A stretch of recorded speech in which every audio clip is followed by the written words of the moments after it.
Labadiena. Pasaulio akcijų rinkose indeksai pristabdė augimą. Rinkos dalyvius apėmė baimė dėl ketvirtadienį skelbiamų JAV bankų finansinio stabilumo testo rezultatų, kurie gali patvirtinti, kad daugeliu bankų trūksta kapitalo. Kiek teigiamai Europos rinka nuteikė UBS banko skelbimas apie mažesnius pirmojo ketvirčio nuostolius. O kalnakasybos milžinių Rio Tinto ir BHP Billiton kursus augino ir toliau brangstančios žaliavos.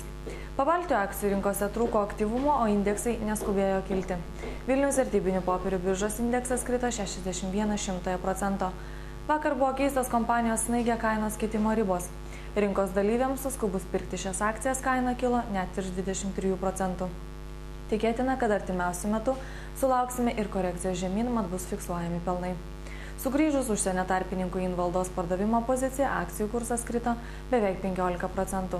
Verta pastebėti, kad tas pats tarpininkas prieš kelias savaitės aktyviai buvo pirkęs šių akcijų. Didžiausią apyvartą eilinį kartą pasiekė kompanija Teolta, kurios kaina vos 1 centu koregavosi žemyn. Kaimyninės Latvijos vertybinių popierių biržos indeksas paaugo 0,22%. Iš viso akcijų perleista už 96 000 latų, iš kurių didžioji dalis priklausė Grindex pozicijai. Talino vertybinių popierių biržos indeksas kilo 2,09%. Daugiausiai indeksą kėlė net 12,5% augusios Tallinn Group akcijos.